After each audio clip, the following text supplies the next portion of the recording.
Hello and welcome, everybody. Good afternoon from sunny, beautiful Philadelphia today. It is just one of those perfect fall days, and I'm so excited to be here with you today to talk about a topic that I think touches pretty much all of us: leading and working on global teams.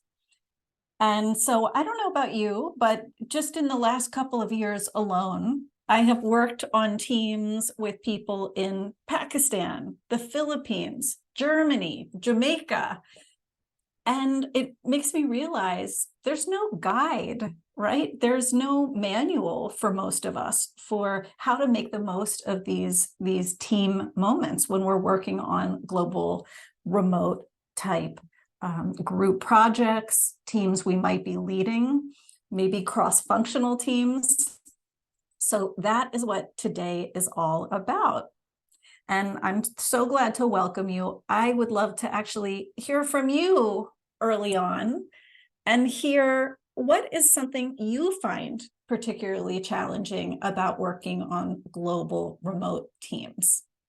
Maybe this is something you've experienced in terms of your own life. Maybe it's more of a perception you have about working on teams, but go ahead and chat it to us.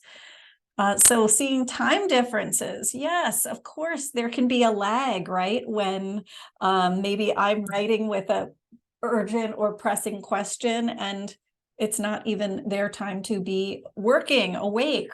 There can be a lag in how we communicate and operate. Seeing lifestyles as a thing, right? That can be really different. What if there's different customs about when you leave the office or how much you check in after hours, right? Different customs, different ideas. And seeing, another vote for language barriers. Right, certainly. And we're going to get into all of that today and more, I promise, and some ways you can overcome these challenges of working on remote teams.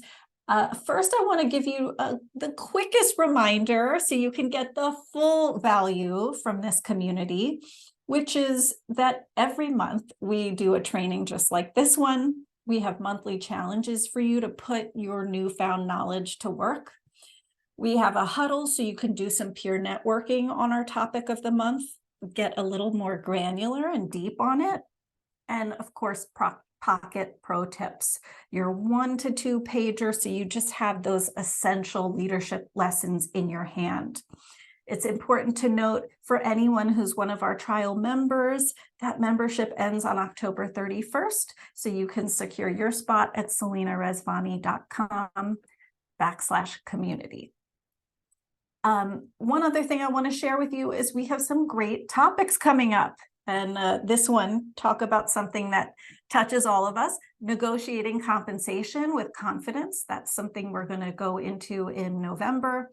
Maximizing emotional intelligence at work, often called EQ. And leading through story. How can you be a better storyteller in your communication so that it's more compelling? Right? People are more likely and open to embrace your messages and your ideas. So look out for those coming up. All right, so back to this global teaming thing for a minute.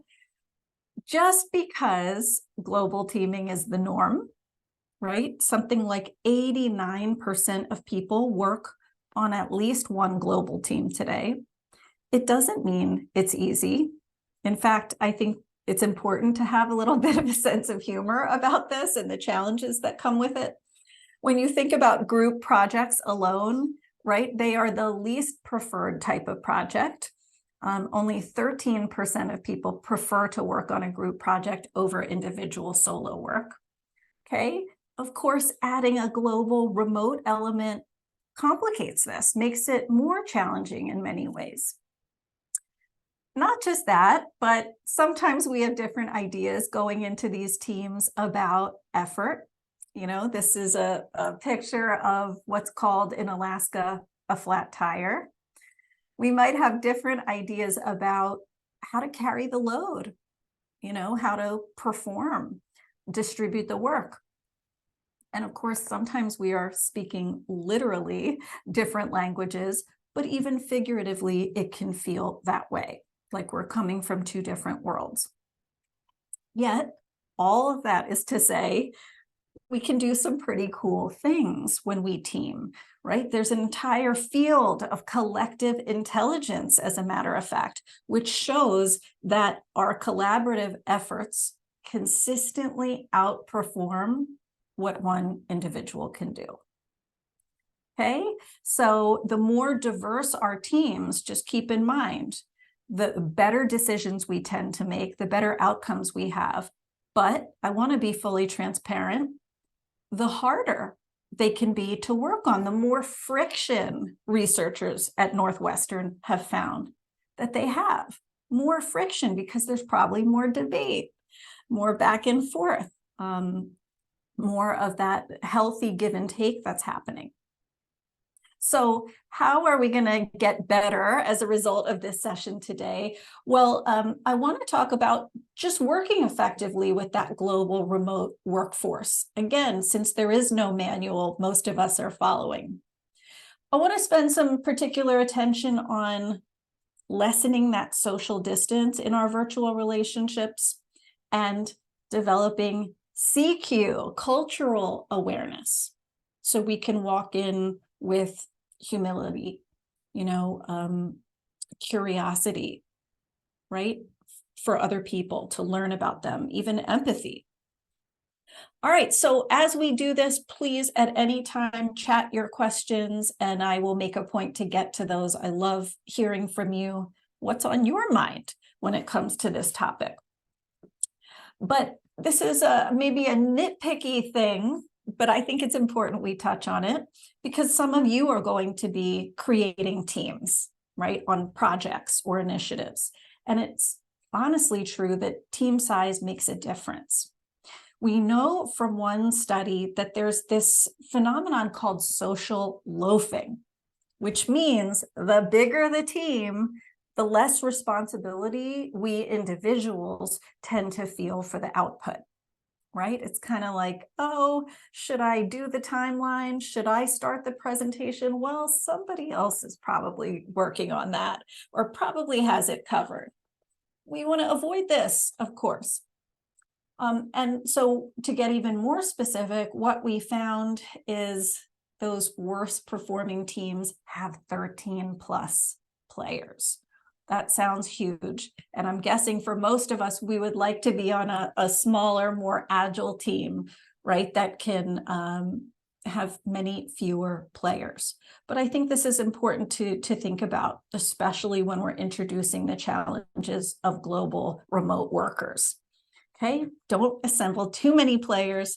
This is otherwise known as the 2 pizza rule. And you might have heard of that from Amazon. Jeff Bezos famously said, if 2 pizzas don't feed the team, right, it's either too small or too big. You want enough diversity to create that great give and take, but not so many players that you have social loafing, that you just have too many inputs and cooks in the kitchen. So what are some of the things we can do differently? So we can really squeeze all the juice out of these experiences. Let's look at engaging remote employees, being time zone sensitive. And I'm very curious how some of you deal with this. And even thinking about our language and words when we're on these teams. So some of the lessons I've learned about engaging people remotely, one of the biggest things we can do is to co-create the rules of how we're going to operate together. And that's especially important if you maybe are a manager of a team that's recently come together, or again, you're on a cross-functional team that's been assigned to something. You've newly been, put together, to take a minute to say, well, how do we want to operate here? And I've seen everything on people's rules of engagement from everyone participates. That's going to be a norm of our team. And something like that can be really helpful with a global remote team, because think about it, in some cultures, it's important to be more deferential in your communication, to let the boss speak first. Other cultures might be less deferential, more direct. So when we set the table like this, we really are setting the expectations of what we're looking for. I've seen other teams say, we're going to make a point, especially during the pandemic, to check in personally, even if it's one quick question or pulse check that we're going to do with each other. I've seen other teams say, we're going to make a point to celebrate wins, not just be, heat-seeking missiles for problems and what could go wrong, but we're going to kind of notice the good and celebrate it.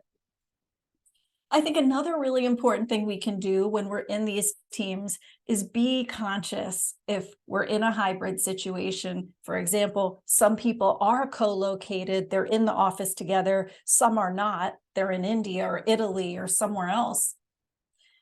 To be very conscious of those people who are outside the room, so that we treat them as though they're in the room.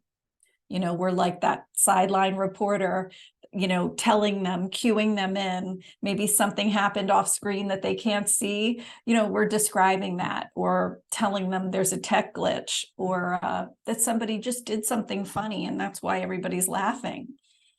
But in the same vein, even the sidebar conversation, seeing the two people whisper while you're 4,000 miles away, right, has this way of creating insiders and outsiders.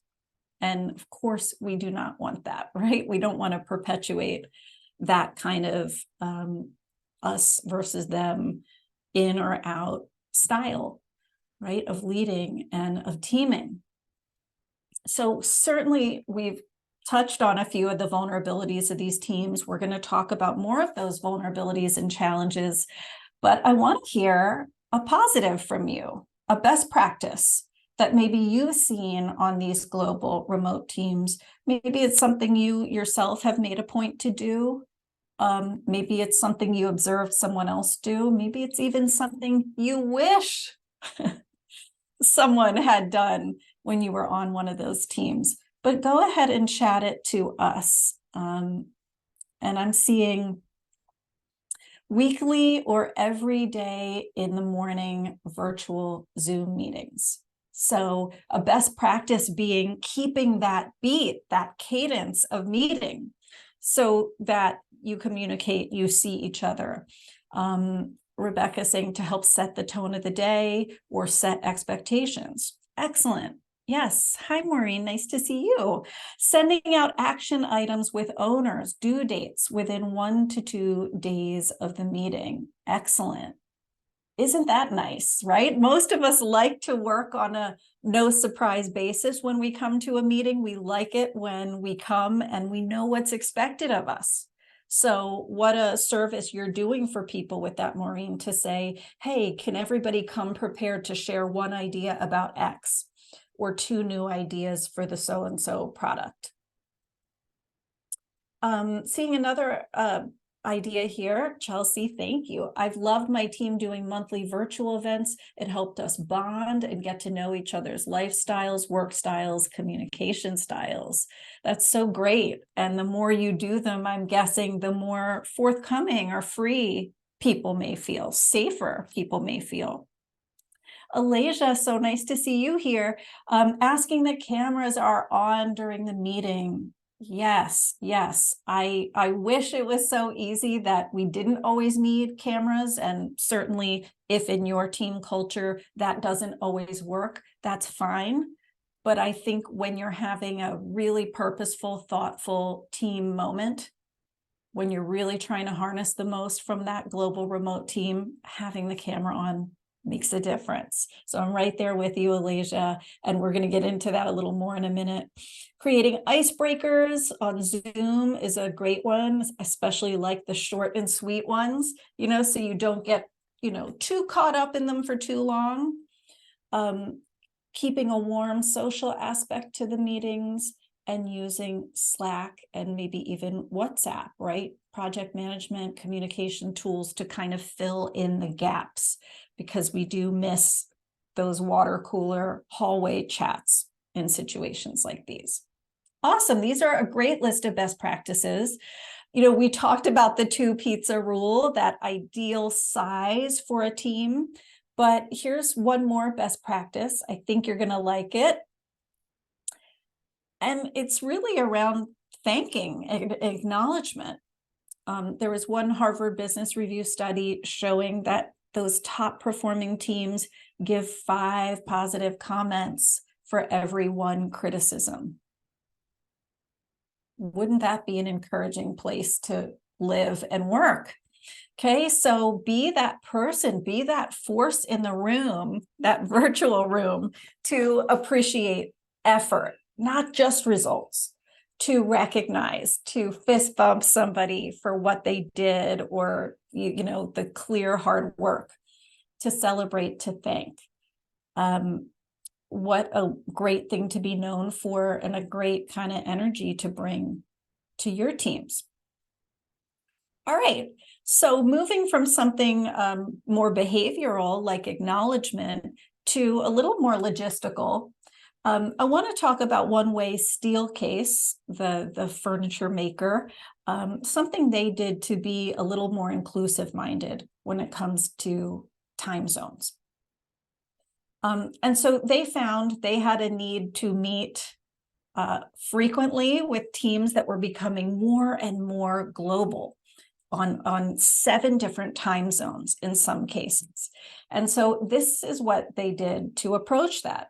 Rather than say, well, this location is king, so everybody's going to have to get with the program and meet when we meet, they started a rotation. So each team member has an evening, a midday, an early morning meeting, and is permitted to miss a meeting that falls in the middle of their night. Okay, clearly took some forethought, but what an inclusive way to say no one person, region is better than another, right? And everyone deserves some protected time, right? Everyone's got this same span of time they're working with. So many more apps that we can use today to come up with those overlapping times, for meeting together, where you can put in every location you're looking for. But I do think it's really important to share the burden. I've worked in some global organizations where that wasn't the case. There was a kind of unsaid expectation that we all coalesce around this country's hours. Nobody told us to do it. It was just the way things were done. There was a deference for maybe one region. And this is a really purposeful challenge to that.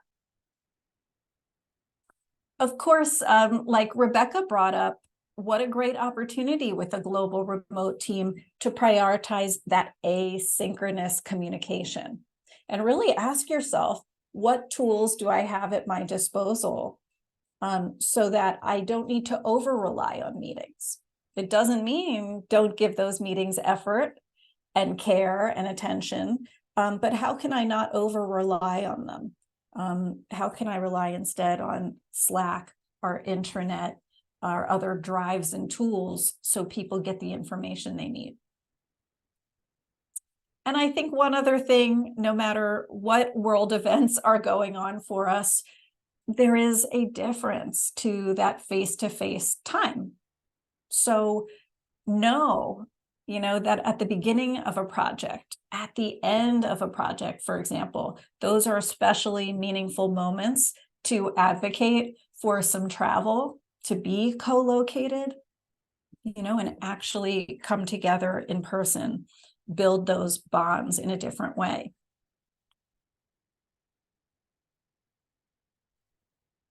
So let's talk about a little bit of a different approach here, language.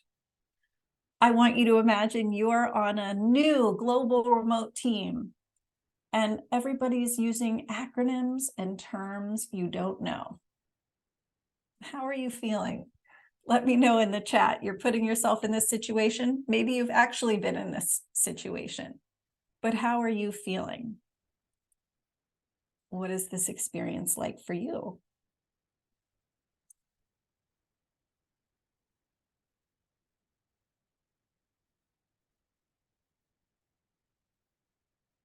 All right. I want to make sure I state the questions so that it's easy. Rebecca's saying feeling lost and confused. So again, imagine you're in a meeting, people are using acronyms, terms, maybe jargon you are not familiar with. Makes me feel like an outsider. I use ChatGPT to help me. That's a good one. Feeling lost and confused. I do have to ask at times what certain acronyms mean. And that's even harder if it's a fast talking group, right? Where you're still wondering what their point was, three points ago. What was that term they said? Or what was that department name they referenced?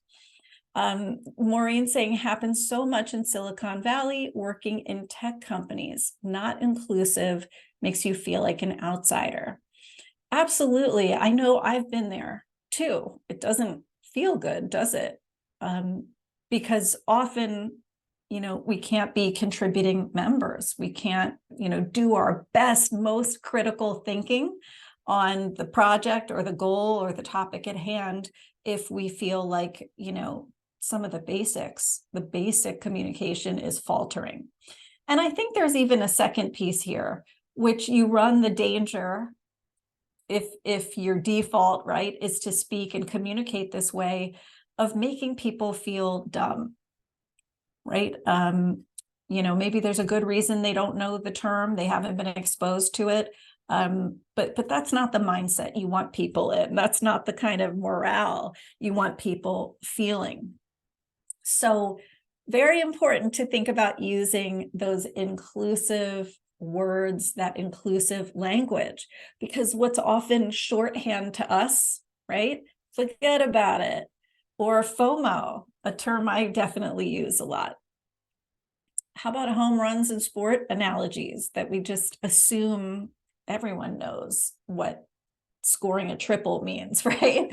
And metaphors. Let's not throw the baby out with the bathwater yet. It almost can feel like an inside joke, like what all of you have described. Maureen saying, I ask what the acronyms mean and what they stand for and start my own list. Love that, and encourage you to share that list, right? So everyone can see it for everyone's benefit. Everyone can learn. But look, one of the things we can all do to be a little more aware when we're on these teams is if we hear a term used, maybe someone else used a term, or we caught ourselves doing it, pausing the group to acknowledge, you know what, I'd like to go back to that last statement. For anyone who might be scratching their head, that means, X, Y, and Z. What a great habit to get into, right? Because think about it. We have the choice on these global remote teams. We can either create a glossary of terms and what they mean.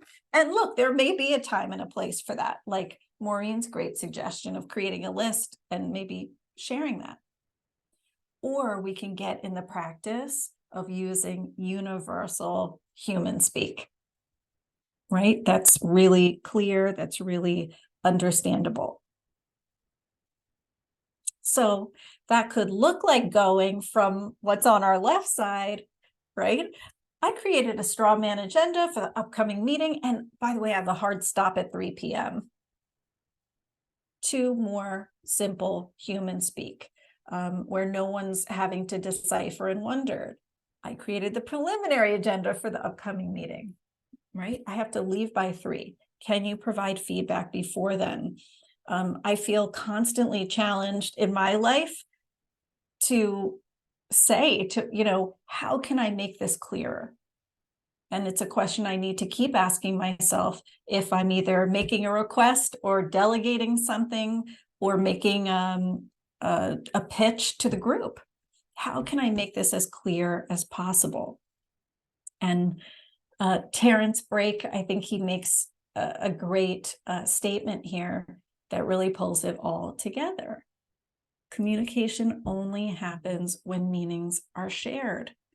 Doesn't always matter what our intent was, or motivations we came in with. If people aren't hearing it, our message is lost. And I definitely recommend his book, Where in the World is My Team, about this very topic we're looking at today. And I have that on a recommended reading list for you.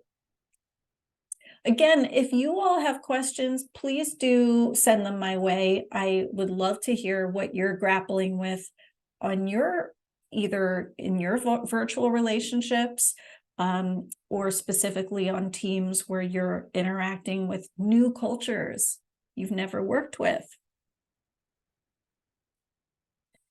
All right. So let's talk about building those virtual relationships and making them matter, making them meaningful. This picture cracked me up. I loved it, but I wanted to ask you all, how do you like to build a new relationship with virtual teammates? Again, you've just been put on a new team. You're not familiar with these people. What are some of the things you're doing to build that initial rapport with somebody you may not see in person for some time? What are you liking to do? Doesn't need to be a grand, big gesture, by the way. It might be a small thing. Anissa saying, keep a personal aspect, get to know them a little bit. Right. So maybe not rushing to all business all the time. Alacia starting off talking about something that is non-work related. Yeah. So really meeting them where they are on a human being level first. Chelsea saying, my team does a question of the day over Slack where we share photos of our weekend, a favorite snack. I love that, Chelsea. And I've seen other teams do that too and have a lot of fun with it, including a meme competition, around a certain subject to keep it a little more casual and lighten the energy. Connecting with them on LinkedIn, that's great, Rebecca, to also kind of maybe understand where they come from, where they've been, other places they've worked. Maureen saying, I try to kick off a new meeting doing introductions, name, department, role, and one little known fact about yourself to bring it to a more personal place. I like that. I think these are great tactics. And I want to add to your good list one of my favorites. It's taken me time to practice and learn. First, I want to share Christina's best practice, bringing up hobbies to find that shared interest and sometimes share the view from my camera. So, for example, if you're working while traveling abroad. That's awesome. What a really cool way to kind of like invite somebody in, right? As actually show them your workspace, or something about where you live and where you are. These are awesome. I hope somebody's making a checklist.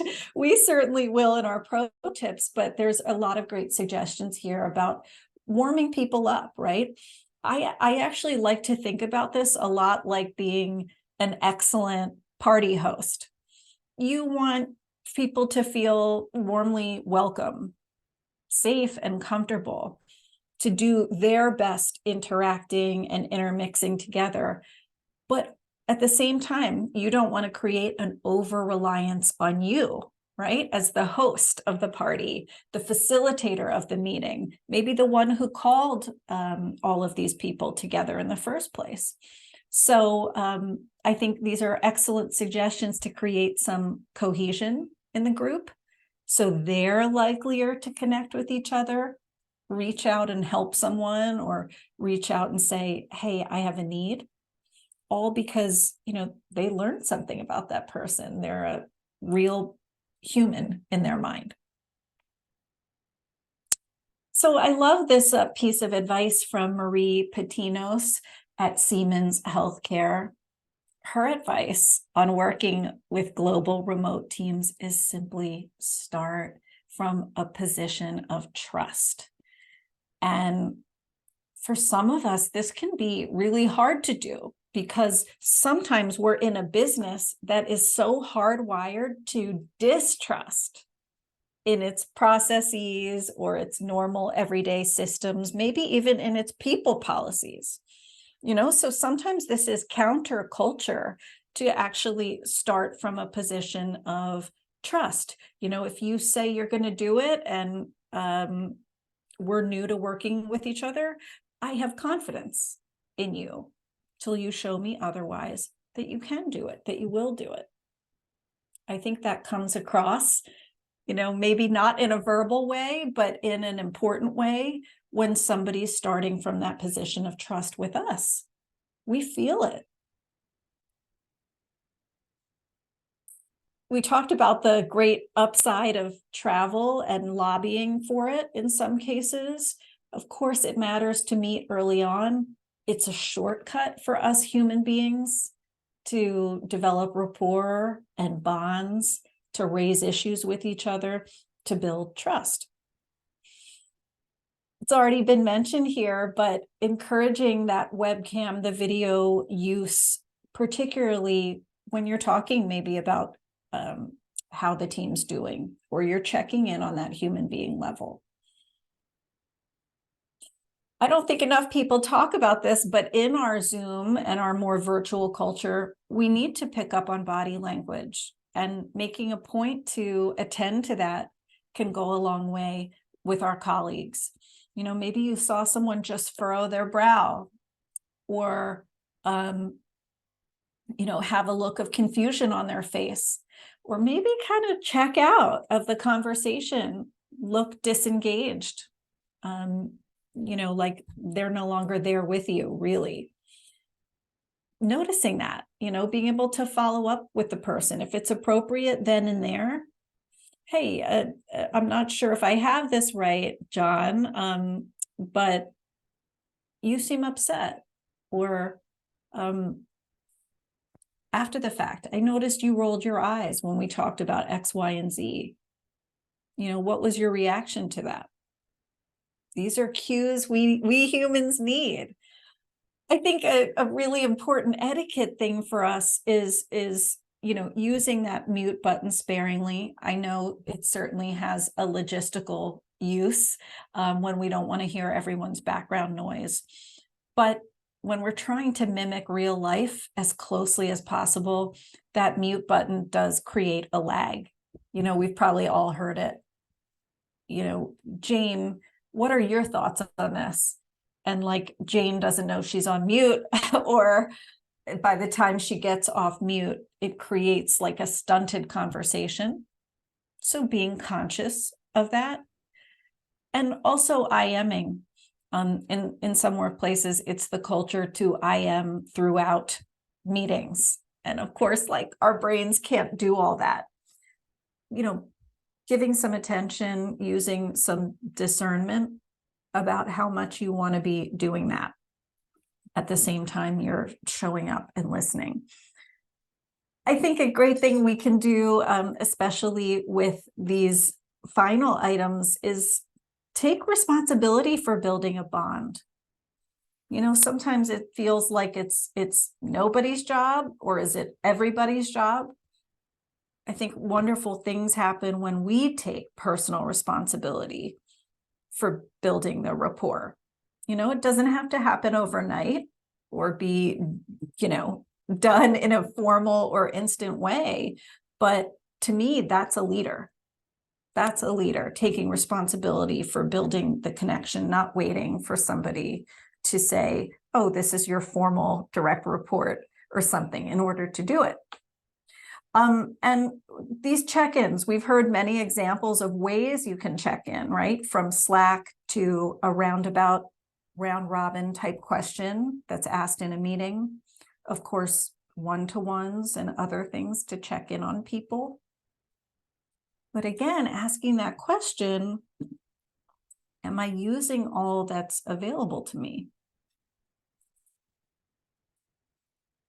I think right alongside Marie's earlier message about starting from a position of trust is communicating respect. This probably won't surprise you, but almost unanimous agreement here that video, that format, builds better relationships with remote folks than the alternative. And I think, you know, we all know why. There are facial expressions that we're looking for, that we're wanting to understand, you know, at a minimum, in addition to our more like intellectual takeaways we're taking from a conversation. And you've lived this, right? But you know, in the pyramid of communication, there's a difference. There's a difference between how intimate a conversation feels, how close it feels, with email being at the bottom, face-to-face at the top. You know, what can we do when we're in these situations where we're in the middle, in that video conferencing zone, to, again, create smaller moments, interactions, touch points, you know, that feel caring, that feel informal, that feel connected in some way. And I really think it's about supplementing, again, in small ways. We make people feel seen, heard.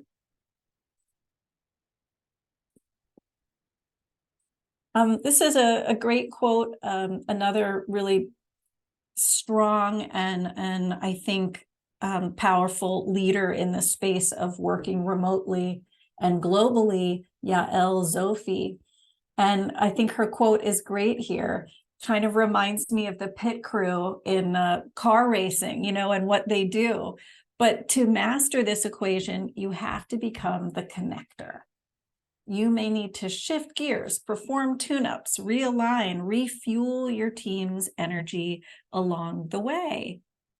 Okay, this is important. No one necessarily tells us this, but it is about, I think, regardless of if you have a leader title or a manager title, or you're in charge of the team or not, being perceptive to morale, for example, you know, noticing, oh, morale really seems to have slumped lately, or being perceptive to, you know, participation. Wow, you know, the last few meetings, so-and-so has really been quiet, not said a word. I wonder what's up with that. And I think seeing ourselves as that pit crew is really important, and is a leader's role, that leader at any level, right? You're not waiting for an invitation to do it, but you are checking in, and you're maybe addressing it within the group, even better. You know, we've had a little bit of uneven participation the last few meetings. It's really important. I think today we hear from everyone. We can constantly reset the table or show those shared goals that do matter. And I think, by the way, the one other thing about doing these tune-ups and thinking like Yael encourages us to do, it takes a little pressure off us, you know, to somehow feel we need to get it perfect, you know, or master it one time and then everything should work like a well-oiled machine from then on out. Often not true. We have people who may be coming off the team, joining. We have changes and curveballs we're working with in our organizations and outside. So I think seeing this as something that needs ongoing tune-ups helps us keep doing better. All right. I'm all about finding ways to minimize some of that social distance, that geographic distance, right, that we're talking about in many cases. And one way we can do this, something I've seen many great leaders do, is to label those emotions. So again, I think our earlier example was, hey, John, you seem upset by the latest announcement. You know, do I have that right? is one example of labeling emotions. Again, for everyone's benefit and understanding, we may not have it right. What may seem culturally normal in one place to speak with animation and lots of emotion may seem or be interpreted so different in a culture that's more reserved and doesn't do that. So one great way to avoid some misunderstandings in these cases. And I think, again, we've talked about some of the great ways to, minimize social distance by compensating for the fact that we're not at the water cooler or in the cafeteria, or having those little impromptu bump-ins, run-ins with each other. Using what's available to us, thinking creatively, so that it's not just about work. It's also about getting to know you. And I think something that helps in almost all of our meetings is to show all the way up. We talked here in our last session about the juggle and work-life integration, about managing your energy, right? This is something they teach at more and more workplaces, not just trying to fit the puzzle pieces of your life together in a certain way, but you deciding, where do I want to put my energy? I only have so much of it in a given day. I can't borrow from future days. Where do I want it to go? Where does it matter? And I think there's a difference when we make a choice to show all the way up. And some people have actually even studied this and looked into it and labeled it. So it's called being an energizer. And this comes from the power, the hidden power of social networks. Why is it that some people, whether or not they have a fancy big title, are sought after? Why is it they are performing so well or listened to? Their ideas are embraced. And it's found in this particular study, in this body of work, energizers are higher performers. They're more likely to be seen and heard. You might be asking yourself, well, what is an energizer? Like, what is that? How do I do that? Or do you have to be some kind of like uber extrovert or something, like a lit light bulb in order to be that? No, you don't. In fact, what some of these researchers found is you don't have to be the entertainer, the very charismatic, intense individuals. It's about presence. It's about how fully you bring yourself into these moments, these interactions. And that's getting harder and harder to do, despite our intentions and what we want to do. Boy, are the distractions always there. How can you free yourself of some of those and really commit hard to that meeting, that moment, that interaction? Let's talk about this third piece, CQ, as lots of people call it, cultural awareness. I think we only need more and more of this. And I'm really emphatic about the idea that this idea of managing culture is as important as any other factor in achieving our goals. And if you think about it, right, it's true.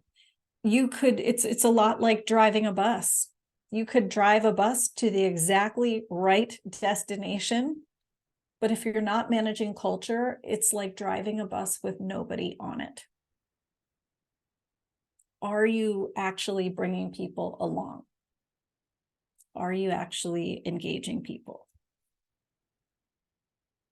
And so how do we do this? I want to just pause and encourage you all once again, if you have any questions about some of what we've talked about, working with that global remote workforce, building those virtual relationships, boosting your CQ, please do put them in the chat, and I would love to get to them and hear what's on your minds or what struggles you're facing. But it can go a long way to learn about the culture you're dealing with, to be curious, right? It's not that you need to get a PhD in that, of course, but even your curiosity can go a long way. And one of my favorite ways, in my last role at Deloitte, I had a direct report in New Delhi. Even in talking to her about her weekend, it was like a gold mine of cultural information, because she's telling me about a holiday I wasn't aware of. She's telling me about a hobby that happens to be something very much based in her culture, right? Or even talking about her family and the role they played in her life, was such a gold mine of information. How can you do that? If that doesn't feel appropriate to you for some reason, or you don't want to go into it with that person, even saying, how could I up my exposure? Education, reading, learning. Maybe there's a culture mentor within your life or your organization who is from that place, and might tell you, oh, this is something really important in our world. I don't know if any of you have heard of GlobeSmart. I think it was purchased by a company called Alperion, but it's really helpful. And if your organization is doing a lot of global teaming, they provide really helpful work style kind of reports for all different cultures in the world. So it can really help you if you have a new office in a location or a new team to ask for this GlobeSmart perk membership so that you can get some of these reports. I did a project in Germany, and it was so helpful to read the GlobeSmart report beforehand, because you're learning everything from risk, appetite for risk in this culture. Is it more risk averse, or more open to risk? Is it more of a direct communication culture, more indirect, more hierarchical, more egalitarian? Very helpful. And I'll also never forget hearing my teammates say, my German teammates, like, being on time is extremely important to us, right? I'm so glad they said that at the beginning of the project, because it was a very clear request and showed us, okay, that's important. Got it. If I could leave you with anything that I think is so important, honestly, that could just help us build a better world, not just about our performance on these kinds of teams. It's being sensitive to those leaps and assumptions, because probably a lot of us have been in a situation with a type of boss who maybe thought, if I hear nothing, I assume everything's okay. That's a more dangerous game to play on these kinds of remote global teams, where misunderstandings can really build. So not assuming, oh, I haven't heard anything from so-and-so, they must be doing fine. Or other assumptions. I'm sure you all can think of other assumptions we might leap to. So-and-so must feel free to speak up in the meetings. They're very quiet a lot of the time. They must feel free and open to do that. I don't know why they're not speaking up. Holding those a little less tightly, right? And instead making a choice to explore them, to learn a little bit more, to use it as an opportunity to pause and ask. And the biggie, I think, is not presuming people should operate like you do. Oh, it is so easy, isn't it? To think like this is the right way. We do it the right way. And sometimes this isn't even conscious. We might just be collaborating with a team and even more subconsciously thinking, why don't you just do it how I do it? Something really, I think, humbling when we work on these teams. We have to bring our empathy.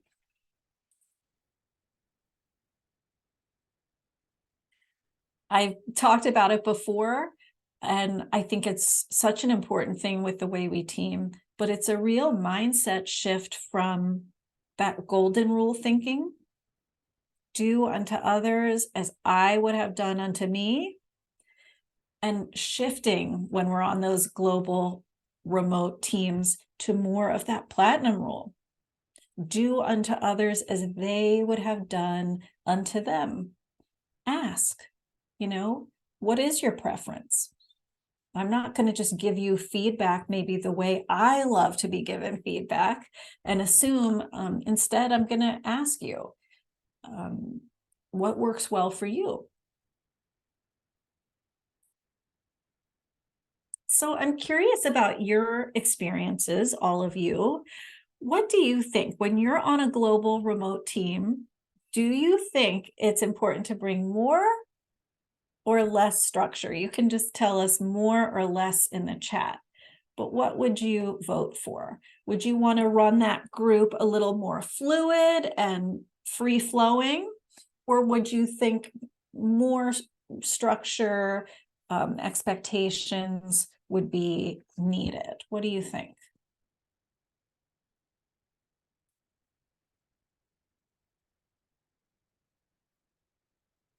Okay, seeing more structure, one vote for that. Another. All right, not too many people disagreeing with that fact, but weigh in and tell us your perspective. More structure. Okay. Excellent. Yes, I agree. I really agree. More structure and formality, not less.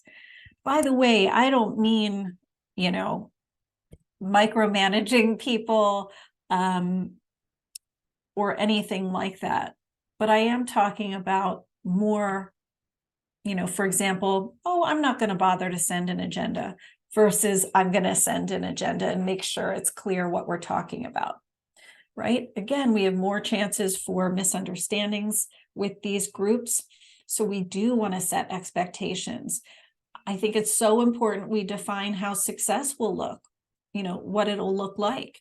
Is our goal to complete this really difficult, complex project, or is it to do something more? Are we trying to finish it under budget before a certain due date?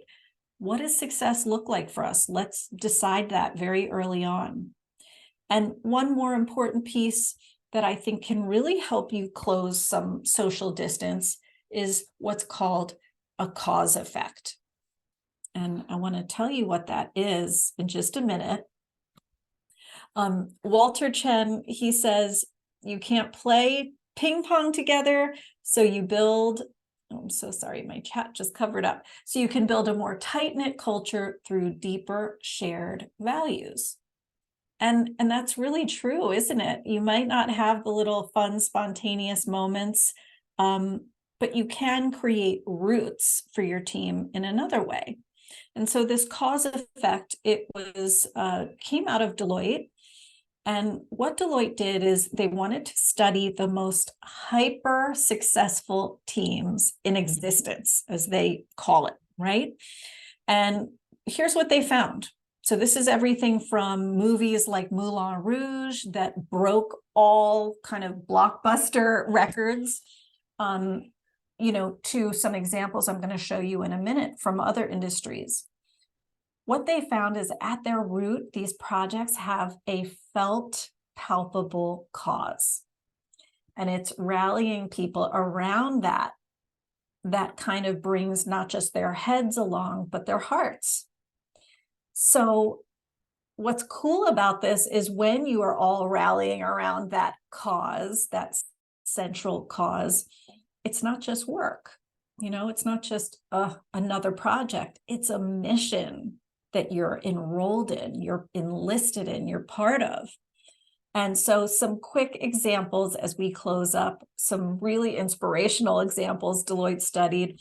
The Sojourner rover, right? This is something with the goal to land a rover on Mars. Did they organize and meet around that goal? No. They organized around their cause. Every person told them it was impossible what they were attempting to do. And they made that their rallying cry. The first iPhone, Apple actually got to the market late with wireless phones. It could have been simply enter the market, but no, they said we want to give people basically the world in their pocket. Let's give them a phone they're going to fall in love with. Obama's tech team could have been simply to win the election, which is what a lot of politicians want, right? They want to win, but it was actually bigger. It was to hack, to transform the campaign, to use technology to reach people like nobody ever had. So these are very lofty and wonderful examples. How can we bring this a little more down to earth in our own teams to create that cause effect? You can say, what feelings do I want this to evoke? Something around compassion, creativity, new frontiers. Like, what do you want people to think about? What are the stories, the symbols, the metaphors? What are the emotional connections? Maybe the real life examples that you could use to connect people. And so to do this in your own life, you would think about that important project you're working on. And we've touched on this at least once, and you would do something like the 5 whys. Why is that thing important? Till you really get at the core cause. This is how people come up with their cause effect. Okay, a quick example of what this is. There was a mortgage company, working on a new loan instrument, and it was meant to be targeted at young people. Now, their goal could have been launch loan targeted at young people, but they said, what is this really about? Why is this important? Well, for a lot of young people, having a home is out of reach, owning a home. We're really making dreams come true. And so they decided to rally around this idea of the dream maker. That's what they called their loan. You can do this too. You can do it with your teams so that you're not just talking about goals. You really have something bigger. Professor Neely at Harvard University, she says, lean into the inherent flexibility of the remote format. Instead of monitoring members obsessively, encourage their autonomy. They will gain confidence, agency, and efficiency. Needed to be said. I love it. So we've looked at those 3 elements today of working with remote global teams. This is a developing area, so we have so much more we can learn. And I'm so excited to see some of how it continues to change with technology, hopefully for good. But I hope you all will walk away feeling a little better able to recognize those vulnerabilities to remote teams and global teams, to have some best practices, to build bonds, and to maybe broaden that participation to get people to think not just with their heads, but with their hearts on the important work you are all doing. So tell us, what's one insight you're going to take away from today? One thing maybe you're going to keep in mind as you work on your next global team. Tell me what that takeaway is, what made an impression for you. And we can cheer you on. There are some quick books and reads I want to share with you. Kiss, Bow, or Shake Hands is such a great book about working with other cultures. I mentioned Terrence Brake's book, Where in the World is My Team? And there's also a great Harvard Business Review article, if you're not in the mood to go the book route, that I think can also help you. And it's by Donna Flynn.